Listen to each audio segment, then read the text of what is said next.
Welcome, future giant monsters. Today, we're smashing our way into King of Tokyo. This is an awesome, super chaotic game where you're a massive monster and your only goal is to smash, stomp, and score your way to becoming the one and only king. My goal here is super simple, to get you from cracking open the box to playing your very first game in just a couple of minutes. So let's just jump right in. So first things first, what are you even trying to do in this game? The whole point is to become the King of Tokyo, right? But how do you actually get that crown? Well, it turns out there are two totally different ways to win this thing.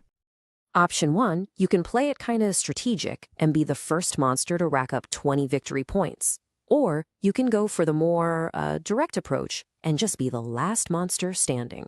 Yep, that means knocking everybody else out of the game. Okay, next up, let's get the game on the table. Don't worry, this is super quick, and you'll be ready to rumble in no time. All right, first, everybody picks a monster. Grab your board and the little figure. Now set your lifestyle to 10 and your victory points to 0. Slap the Tokyo board down in the middle of the table. Then you're going to shuffle up the big deck of power cards and deal 3 out face up.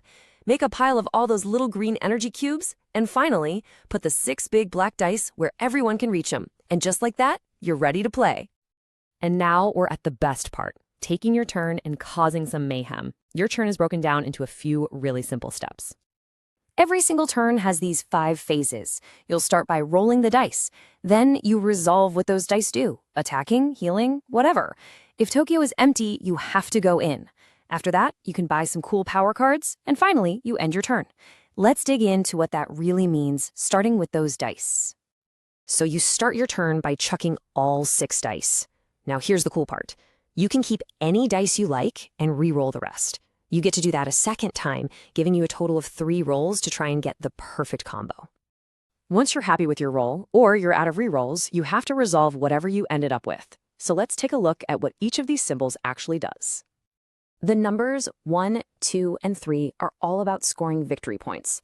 If you roll 3 of the same number, you score that many points. So say you get 3 2s, that's 2 points. If you happen to roll a 4th 2, that's another point. Pretty simple. The little lightning bolt, that's your currency. For every single bolt you roll, you grab one of those green energy cubes. You're going to use these to buy awesome upgrade cards a little later. The claw. This is for attacking. Each claw you roll deals 1 point of damage.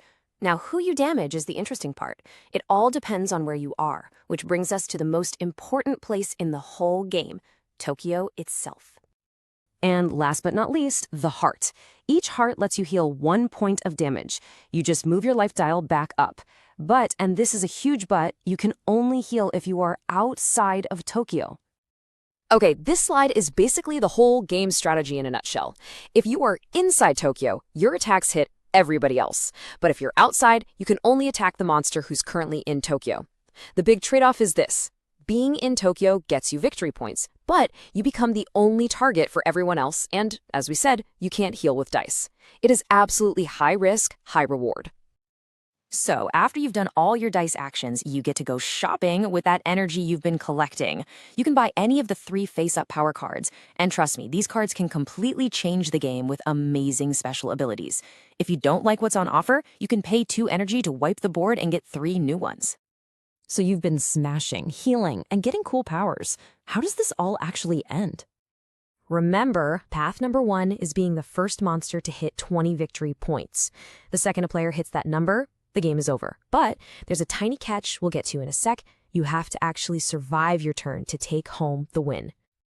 And of course, there's the other, way more brutal way to win. Just be the last monster standing.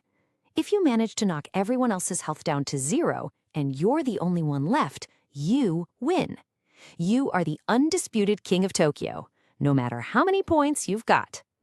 Before you start your citywide rampage, let me give you one super important tip that almost every single new player forgets. Please, please, please remember this. When you are inside Tokyo, hearts on the dice do absolutely nothing. You can't heal. The only way to get health back is from a power card. Knowing when to get out of Tokyo so you can heal up is probably the most important skill you can learn. And here's that little catch I mentioned. You have to survive your own turn to win. So if you hit 20 points, but then a power card or something else knocks you out on that same turn, you don't win, you're just eliminated. And if everybody gets knocked out at the same time, well then, nobody wins.